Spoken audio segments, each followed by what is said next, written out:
My name is Billy Morrison. I just turned 18, and I thought becoming an adult meant freedom. Instead, it meant finally being old enough to protect the people who could not protect themselves. The cake sat on the kitchen counter, 18 candles, still smoking from when I had blown them out just minutes ago. Mom had tried so hard to make everything perfect, despite the bruise on her cheek that she had covered with too much foundation. She always tried harder when she had marks to hide, as if the perfect birthday dinner could somehow make up for what we all knew was coming later.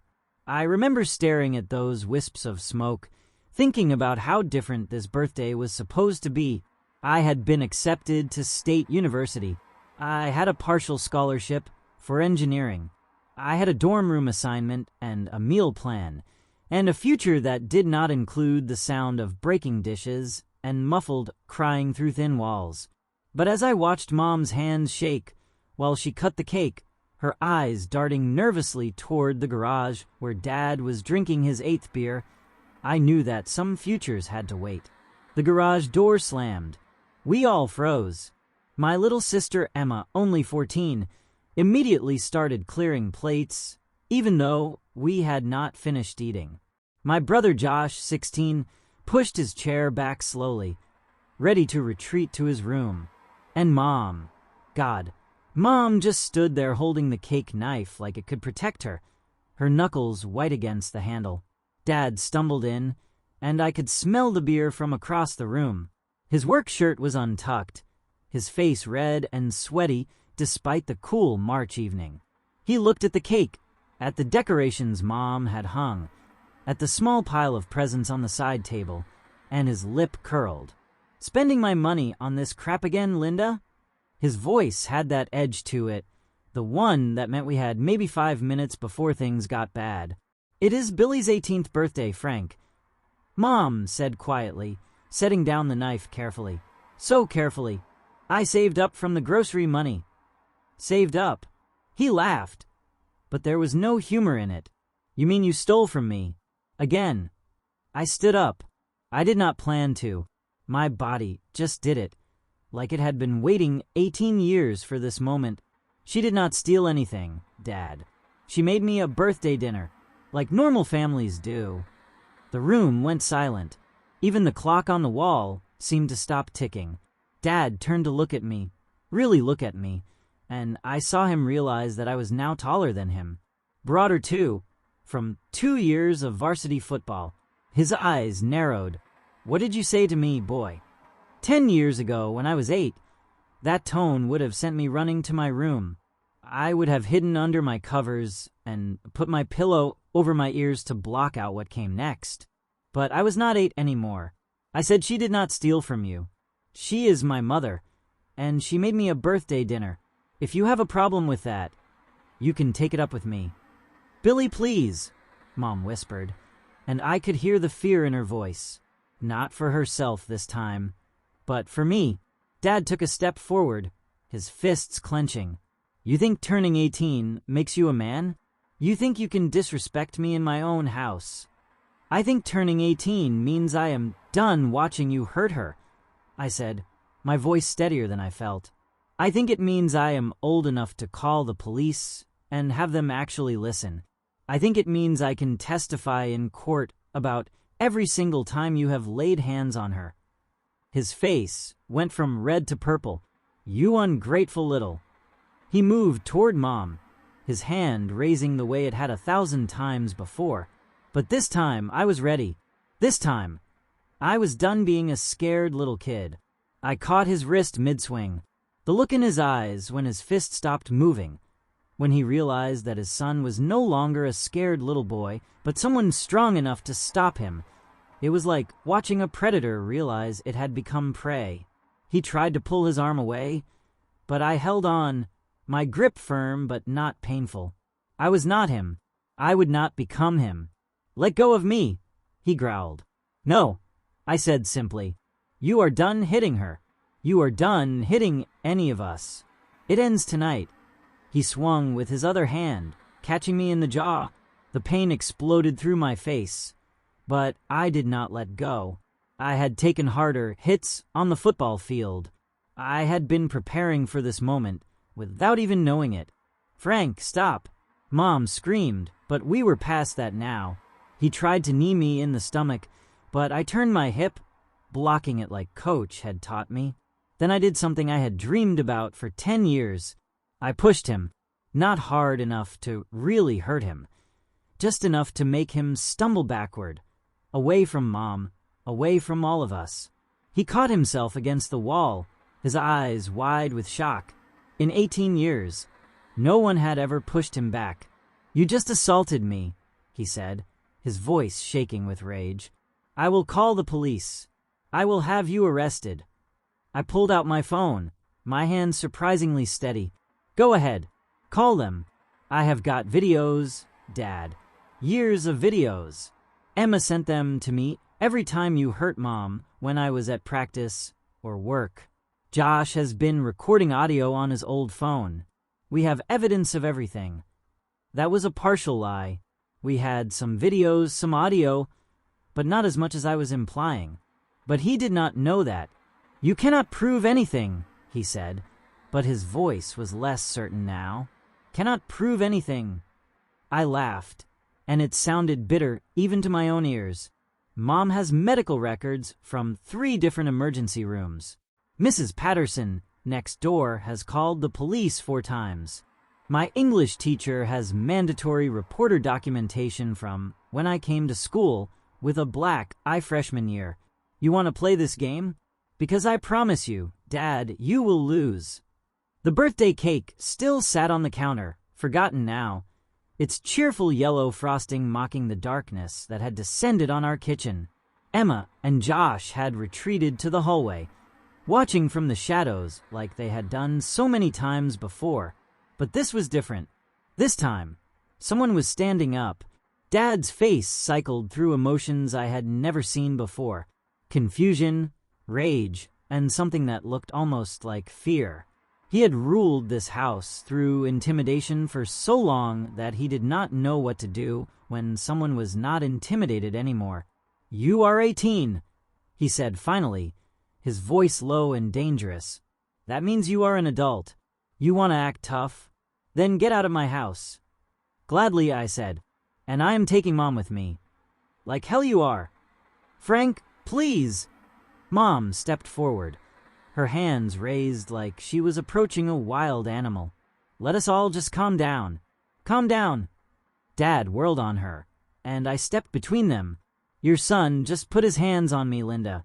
Your precious birthday boy just assaulted his father." "You were going to hit her," I said. "Again, like you have been doing since I was 8 years old. Like you did last Tuesday when you thought we were all asleep. Like you did on Christmas Eve and on her birthday and on every holiday that is supposed to be happy but never is in this house." Each word hit him like a physical blow. He was not used to anyone naming his actions, bringing them into the light where they looked as ugly as they really were. "You do not know what you are talking about," he muttered. "I know exactly what I am talking about." I pulled up the photo gallery on my phone, scrolling through until I found what I was looking for. January 15th. Mom's face, after you found out she had coffee with her sister without asking permission. I swiped. February 3rd. Her ribs, after you pushed her down the stairs. Another swipe. February 28th. Her arm, after you grabbed her and twisted it, because dinner was 5 minutes late. With each photo, his face grew paler. Mom gasped behind me, not knowing I had been documenting everything, gathering evidence for the day I would be old enough to use it. "How dare you?" he whispered. "How dare I?" I laughed, but there was no humor in it. "How dare you? How dare you turn every birthday, every holiday, every supposedly normal dinner into a nightmare? How dare you make us all walk on eggshells in our own home? How dare you hit the woman who loves you despite everything you have done to her?" He lunged at me then, really lunged, with the full force of his drunken rage. But drunken angry is no match for sober and determined. I sidestepped, using his momentum against him, and he crashed into the kitchen table. Dishes shattered on the floor, the sound echoing through the house like an alarm. "Stop it. Both of you, stop it." Mom was crying now, mascara running down her cheeks in black rivers. "He started this 10 years ago, Mom," I said, not taking my eyes off Dad as he struggled to stand up. "I am just finishing it." Dad grabbed a kitchen chair, lifting it like a weapon. This was escalating beyond what I had imagined, but I could not back down now. Not when Emma and Josh were watching. Not when they needed to see that someone could stand up to him and survive. "Put the chair down, Dad," I said calmly. "The neighbors are already calling the police. Mrs. Patterson has her face pressed against her window right now. You really want to add assault with a weapon to your list of problems." He hesitated, the chair still raised, and in that moment of hesitation, we all heard it. Sirens, getting closer. Dad dropped the chair, his face cycling through panic now. "You called the cops?" "I did," Emma said from the hallway, holding up her phone with a shaking hand. "The second you raised your hand to Mom. Again. My little sister, the quiet one, the one who never spoke above a whisper when Dad was home, had called 911. I had never been prouder of her. "You little bitch," Dad snarled, starting toward her. But I blocked his path. "You take one step toward her, and I will make sure you never walk straight again," I said, and I meant it. Every word. The sirens were right outside now. Red and blue lights flashed through our windows, painting our kitchen in alternating colors like some horrible disco. Dad looked around wildly, like a trapped animal seeking escape, but there was nowhere to go. The doorbell rang, followed immediately by knocking. "Police, open up." Mom moved toward the door, but Dad grabbed her arm. "Do not you dare," he hissed. "Let her go," I said. "Or what?" "Or I will tell them you are holding her against her will, which adds kidnapping to the assault charges." He released her arm like it burned him. Mom rubbed the spot where he had grabbed her, another bruise already forming to add to her collection. I opened the door to find 2 officers, a man and a woman. The woman officer took one look at Mom's tear-streaked face, at the broken dishes visible behind us, at the way we were all standing. Mom cowering, Dad aggressive, me protective, and her hand moved to her radio. "We need backup and a domestic violence advocate at this location," she said quietly. "There is no domestic violence here," Dad said, trying to sound authoritative but only managing desperate. "Just a family disagreement." The male officer looked at me. "You the one who called?" "My sister did," I said, pointing to Emma, "after our father tried to hit our mother. Again." "That is a lie," Dad shouted. "Is it?" The female officer was looking at Mom now. "Ma'am, are you hurt?" Mom looked at Dad, then at me, then at Emma, and Josh huddled in the hallway. For a moment, I thought she would do what she always did. Lie. Protect him. Choose the devil she knew over the uncertainty of freedom. But then she looked at the birthday cake, still sitting there with its 18 candles, and something changed in her face. "Yes," she whispered, "I am hurt. He has been hurting me for 10 years. The female officer, whose badge read Officer Martinez, gently led Mom to the living room while Officer Johnson stayed with Dad and me in the kitchen. More police cars arrived, and soon our house was full of uniforms and notepads and questions. "I want him arrested," Dad kept saying, pointing at me. "He assaulted me. He put his hands on me." "Sir, we will take everyone's statement," Officer Johnson said calmly. "Right now, I need you to sit down and stop shouting. This is my house. I do not have to." "Sir, sit down."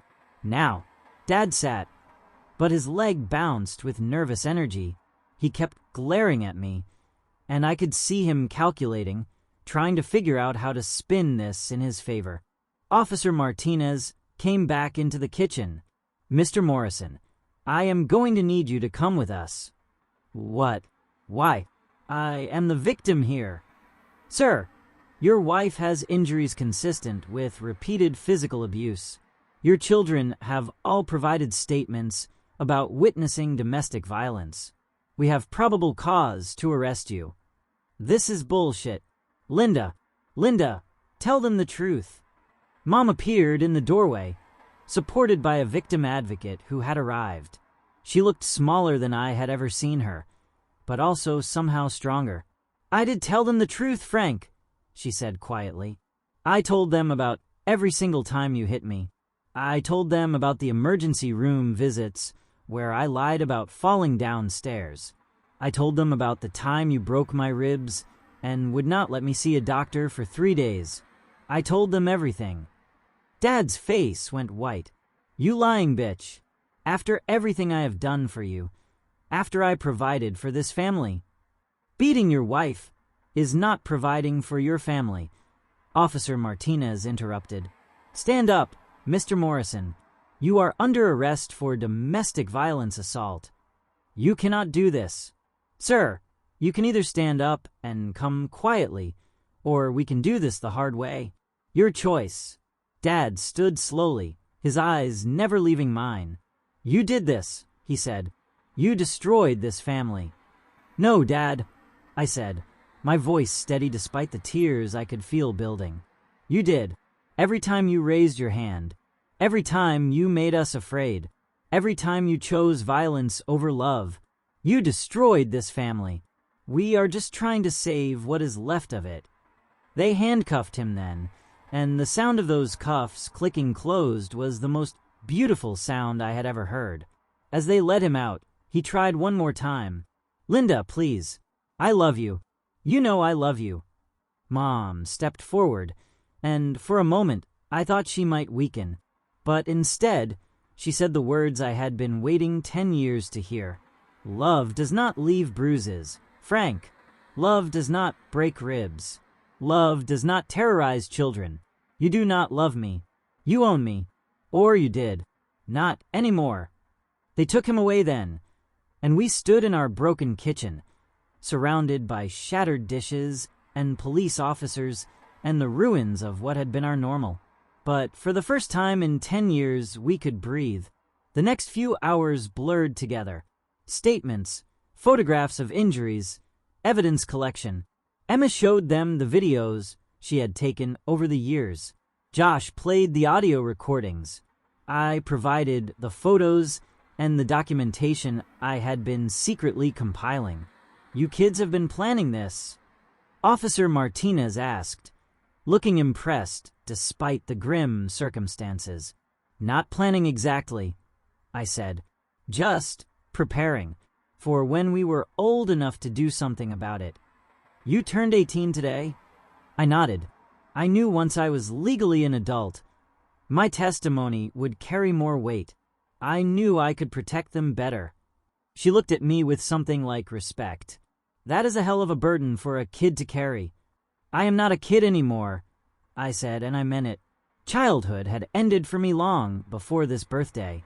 The victim advocate, a kind woman named Sarah, stayed with us as the police finished their work. She helped Mom understand her options, explained the restraining order process, connected her with resources for domestic violence survivors. You will need to find somewhere safe to stay tonight, Sarah said. He will likely make bail tomorrow. He can come back. Emma's voice was small and scared. Not if we get an emergency protective order, Sarah explained. But it would be better if you were not here when he is released.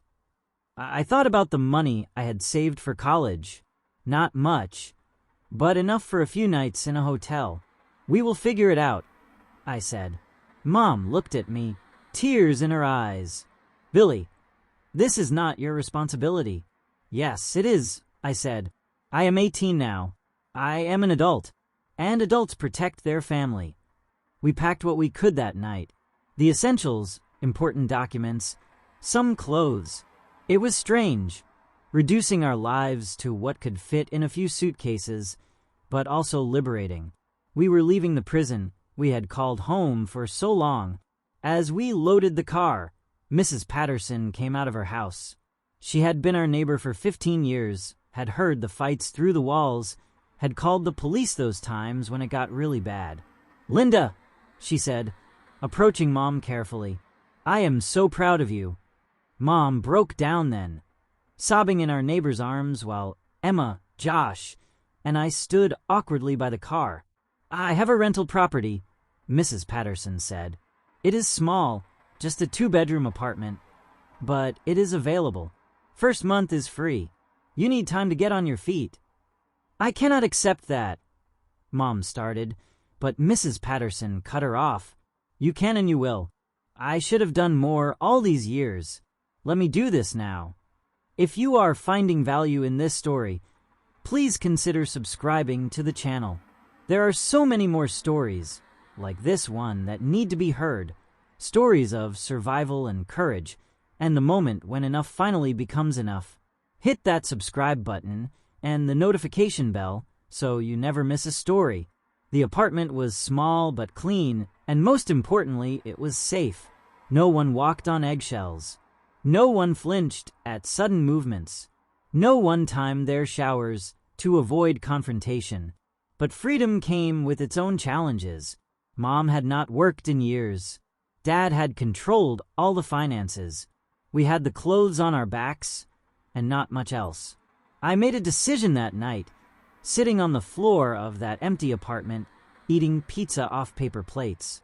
I deferred my enrollment at State University. The dream I had worked so hard for would have to wait. "No," Mom said when I told her. "Absolutely not. You are going to college." "Mom, you need help. Emma and Josh need stability. The family needs income." "Not from you. You are 18 years old. You should be worried about classes and parties and girls, not supporting your family." "Should be is not what is," I said.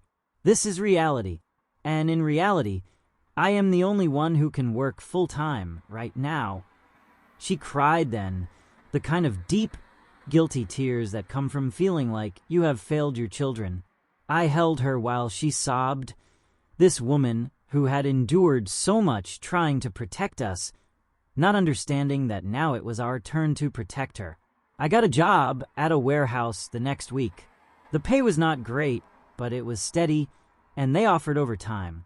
I worked every shift I could get, coming home exhausted, but feeling more like a man than I ever had. Josh got a part-time job after school. Emma started babysitting for neighbors. Mom began the long process of rebuilding her life, starting with therapy and job training programs. The legal process moved slowly. Dad made bail, as Sarah had predicted. The restraining order kept him away, but we still saw his truck driving slowly past the apartment sometimes. The police said they could not do anything unless he actually violated the order. 3 weeks after that birthday night, I was coming home from a double shift when I saw him waiting by my car. "We need to talk," he said. My hand went to my phone, ready to call 911. "You are violating the restraining order."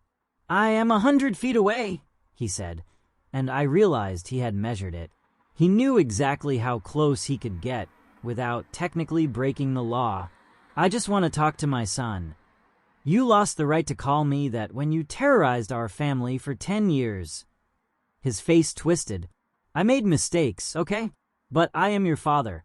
That has to count for something." "It counts for exactly nothing," I said. "Biology does not make you a father. Fathers protect their families. They do not terrorize them. I provided for you. I kept a roof over your heads, food on the table, and held it over our heads like a weapon," I interrupted. "Every meal, every bill, every basic necessity came with the threat of violence if we did not comply with your demands. Your mother is poisoning you against me. Mom has not said a word against you. She does not have to. I have eyes. I have memories. I have 10 years of watching you destroy her piece by piece." He stepped closer, still technically outside the 100-foot limit, but pushing it. "You think you are a big man now? You think you can take care of them better than I did?" "I already am," I said. "They sleep through the night now. They laugh at dinner. Emma sings in the shower again. Josh does not flinch when someone raises their hand to scratch their head. Mom smiled yesterday. Really smiled, for the first time in years. So yeah, I am taking care of them better than you ever did. His fists clenched, and for a moment, I thought he might charge at me. Part of me almost hoped he would. It would violate the restraining order, send him to jail, give us more time to disappear. But he did not. Instead, he said, "Your mother will come crawling back. She cannot survive without me. None of you can. Watch us," I said, getting in my car and driving away, leaving him standing in the parking lot getting smaller in my rearview mirror. 6 months passed. 6 months of Mom getting stronger, finding her voice again. 6 months of therapy for all of us. 6 months of learning what normal felt like. Mom got a job as a receptionist at a medical office. It did not pay much, but combined with my warehouse income and the kids' part-time jobs, we were making it work. We had furnished the apartment piece by piece from thrift stores and garage sales. It was not much, but it was ours. The trial date approached like a storm on the horizon. The prosecutor, a fierce woman named Ms. Chun, prepared us for what was coming. "He has a good lawyer," she warned. "They are going to try to paint you as the aggressor, Billy. They are going to say you attacked him, that you turned the family against him." "Let them try," I said. "We have evidence. Evidence helps, but trials are also about narrative. They are going to try to create doubt, make the jury sympathize with him. A hard-working man whose family turned on him. You need to be prepared for that." She was right. When the trial started, Dad's lawyer painted a picture of a devoted father whose ungrateful son had poisoned the family against him. They talked about his work ethic, his providing for the family, his church attendance. "Mr. Morrison," the lawyer said to me when I took the stand, "is it not true that you physically assaulted your father on the night in question?" "I stopped him from hitting my mother," I said clearly. "That was not my question. Did you or did you not put your hands on your father?" "I caught his wrist when he tried to strike my mother." "So you did put your hands on him to protect. Yes or no, Mr. Morrison, did you put your hands on your father?" "Yes." "And did you push him?" "After he hit me, yes." "So you admit to assaulting him?" Ms. Chin stood up. "Objection. The witness is describing self-defense and defense of others. I am simply establishing the facts, Your Honor," the defense lawyer said smoothly. The judge allowed it, and the questioning continued. They brought up every time I had talked back, every moment of teenage rebellion, trying to paint me as a violent, disrespectful son who had turned 18 and decided to take over the household. But then it was Ms. Chen's turn. "Billy," she said gently, "tell us about the first time you remember your father hitting your mother." I closed my eyes, letting the memory surface. I was 8. It was a Tuesday. I remember because I had just gotten home from Cub Scouts. Mom had made spaghetti, but she had forgotten to buy garlic bread. Dad backhanded her so hard she fell into the counter. Her lip split open. There was blood in the spaghetti sauce. The courtroom was silent. "What did you do?" "I hid under the kitchen table. I was 8. I did not know what else to do. And after that, it became normal. Not every day, not even every week at first, but enough that we all learned to recognize the signs. The way he held his shoulders when he was building up to it, the particular tone in his voice that meant we had maybe 5 minutes to disappear. Did you ever try to get help?" I told my teacher once in 4th grade. She called social services. They came to the house, but Mom was too scared to tell the truth, and Dad was charming. He could be charming when he needed to be. Nothing happened except Dad was more careful about leaving visible marks after that. Ms. Chin introduced the evidence then. The photos, the videos, the audio recordings. Emma's shaky footage of Dad grabbing Mom by the throat. Josh's audio of crashes and screams, and Dad's voice, saying he would kill her if she ever tried to leave. My careful documentation of every bruise, every injury, every incident I could prove. Dad's lawyer tried to object, claiming the recordings were made without consent, but Ms. Chun was ready. Your Honor, these recordings were made by minor children documenting abuse in their own home for their own protection. They had every right to record what was happening to them and around them. The judge allowed the evidence. Mom testified next, and that was the hardest part. Watching her relive 10 years of abuse, describing incidents I had not even known about. Times when she had hidden the worst of it from us kids, thinking she was protecting us.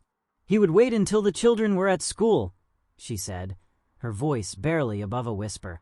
The worst times were when they were not home to witness it. He knew they were my weakness. He would threaten to hurt them if I ever told anyone. But they witnessed plenty, did they not? Ms. Chin asked. Yes. Too much. No child should grow up the way they did, walking on eggshells, afraid in their own home. Why did you stay? Mom looked at Dad then, really looked at him for the first time since the trial started. Because I believed him when he said he would kill me if I left. Because I had no money, no job, no family nearby. Because he had isolated me so completely that I did not think I could survive without him. Because I thought staying and taking the abuse was protecting my children. I was wrong about that last part. Staying taught them that violence was normal. Leaving taught them that it is not. Emma and Josh testified too, their young voices describing a childhood of fear and violence. Emma talked about keeping a bag packed under her bed in case they had to run. Josh described learning to gauge Dad's mood by the sound of his footsteps on the stairs. Dad's lawyer tried to shake them. But how do you shake children describing their lived experience? How do you make a 14-year-old girl look like a liar when she is crying about watching her mother get beaten? If you are still listening, thank you. These stories are not easy to hear, but they are important. Real families go through this every day. If this story resonates with you, please subscribe to the channel and share it with others who might need to hear that they are not alone. Together, we can shed light on these dark corners and maybe help someone find their way to safety. Dad took the stand on the last day of the trial. His lawyer had advised against it. You could tell, but Dad's ego would not let him stay silent. He needed to tell his version, to make himself the victim. I worked 60 hours a week to provide for that family, he said, his voice breaking with what he probably thought sounded like emotion, but came across as self-pity. I gave them everything, and this is how they repay me. Mr. Morrison, his lawyer said gently, leading him. Did you ever strike your wife? I may have lost my temper once or twice over the years. What man hasn't? But it was not like they are making it sound. They are exaggerating everything. Ms. Chen's cross-examination was brutal. Once or twice, Mr. Morrison? Let me refresh your memory. She pulled up the medical records. January 2019. Your wife treated for a broken orbital bone. March 2019. 2 cracked ribs. June 2019. A dislocated shoulder. Should I continue? I have 6 more years of records here. She is clumsy, Dad said weakly. Clumsy, Ms. Chun repeated. So clumsy that she has the exact pattern of defensive wounds that domestic violence victims show. So clumsy that multiple emergency room doctors noted their concerns about abuse in her file. They did not understand our relationship. Help us understand then. Is this your voice? She played one of Josh's recordings. Dad's voice clear and terrifying. I will fucking kill you if you try to leave me, Linda. I will hunt you down and kill you and those brats. Dad's face went pale. That was taken out of context. What context makes that acceptable, Mr. Morrison? He had no answer. The jury deliberated for less than 2 hours. Guilty on all counts. Assault, domestic violence, criminal threatening, witness intimidation for the parking lot encounter.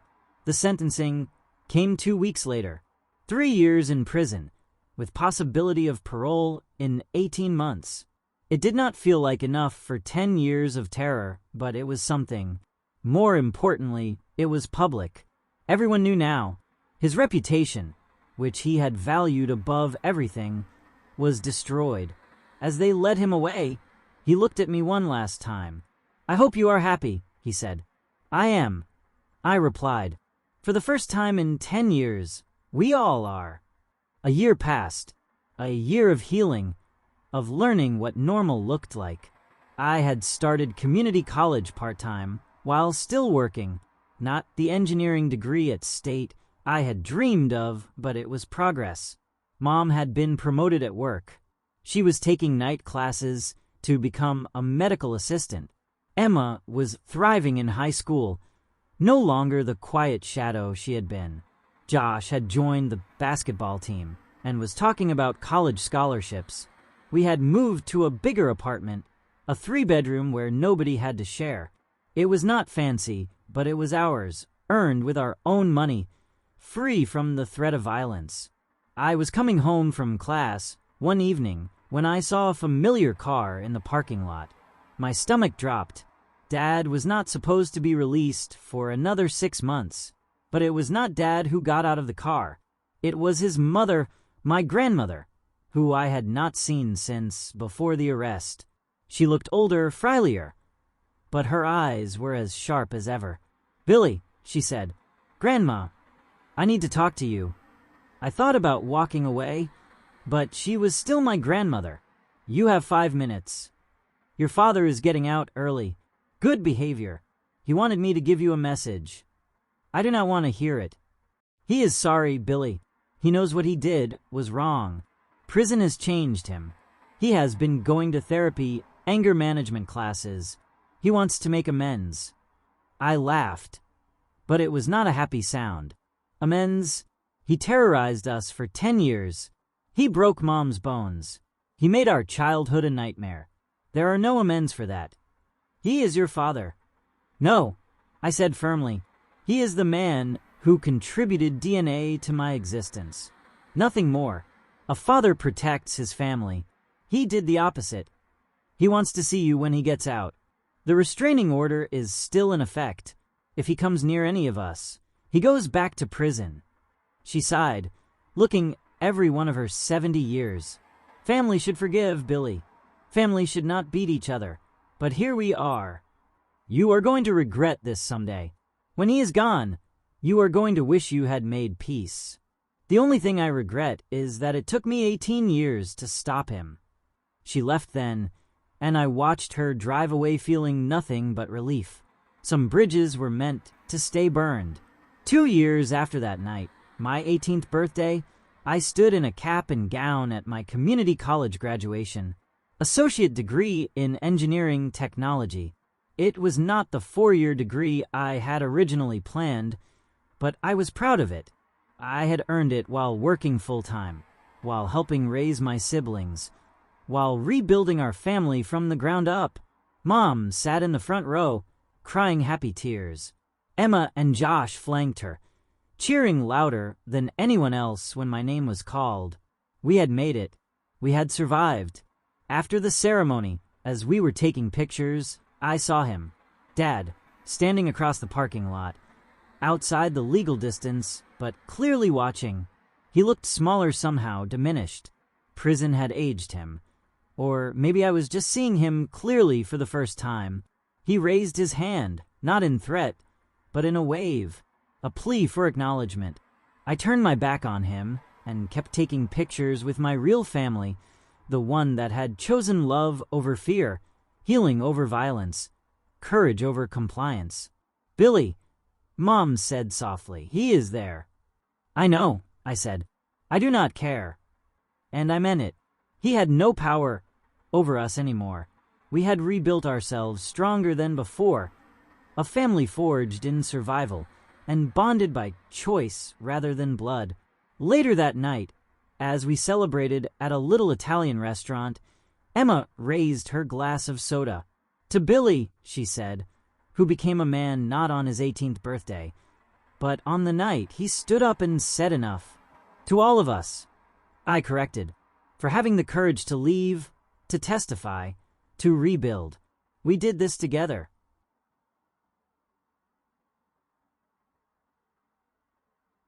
To us, Mom agreed, and we clinked glasses, a family that had walked through hell and come out the other side. 6 months later, I was accepted to State University with a transfer scholarship. I would finally get to pursue the engineering degree I had dreamed about, just a few years later than planned. The day before I left for campus, a letter arrived. No return address, but I recognized the handwriting. I almost threw it away unopened, but curiosity won. Inside was a single page, Dad's cramped writing filling every line.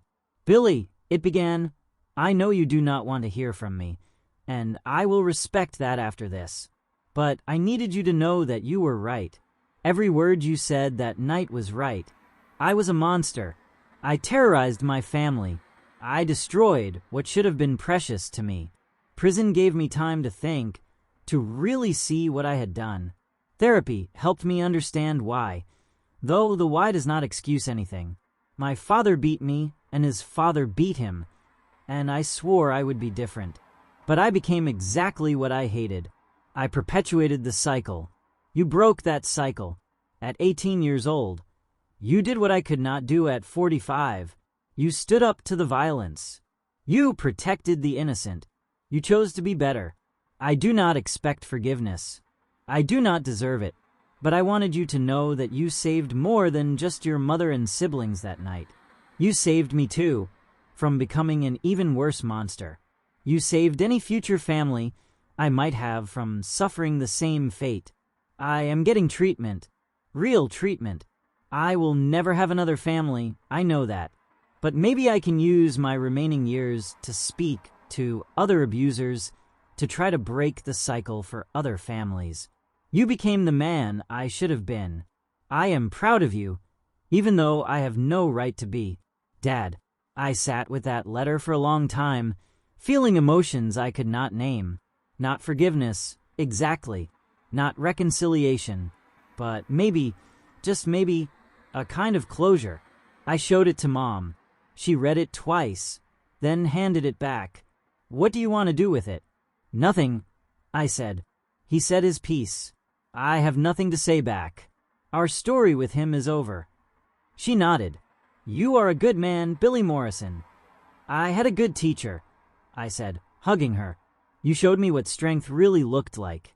Every day you survived, every day you got back up. You were teaching me that we were worth fighting for." I am 23 now.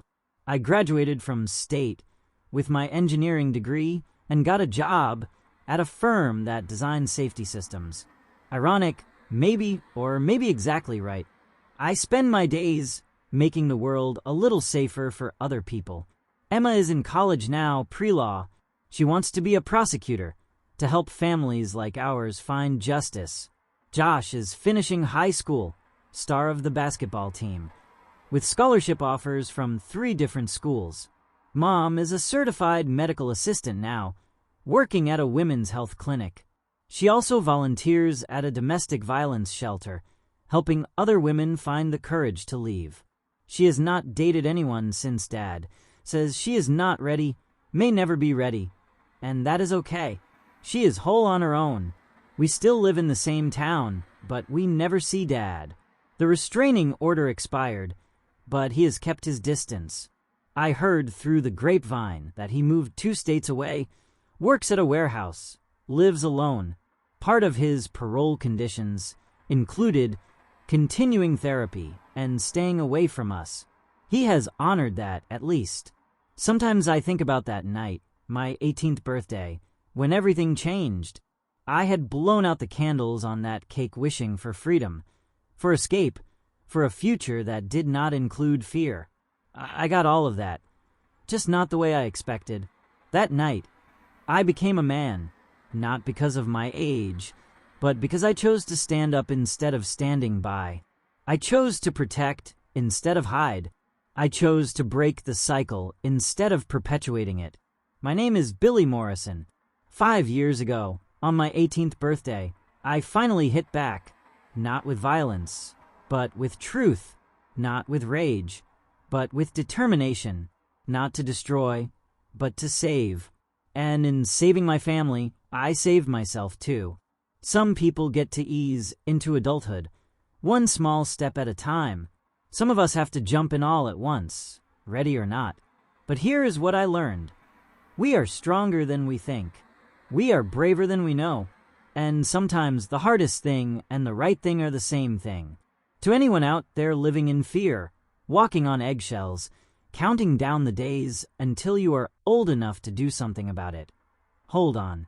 Your 18th birthday is coming. Your moment to stand up is coming.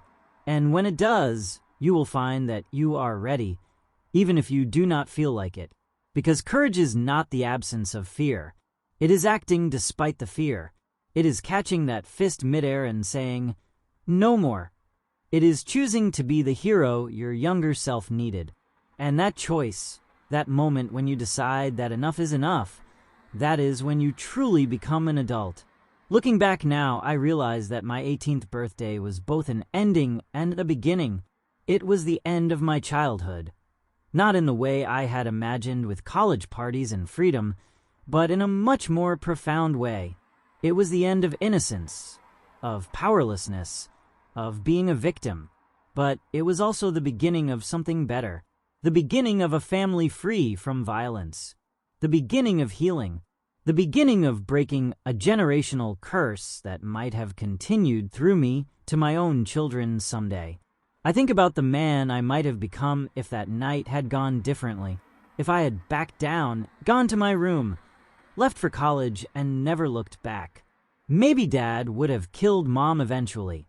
Maybe Emma would have grown up thinking that love and violence were the same thing. Maybe Josh would have learned that real men solve problems with their fists. Instead, Emma knows her worth and will not settle for anyone who does not respect it. Josh understands that strength is about protecting others, not hurting them. Mom has discovered that she is capable and strong and deserving of peace. And me, I learned that sometimes the most adult thing you can do is protect the people who once protected you.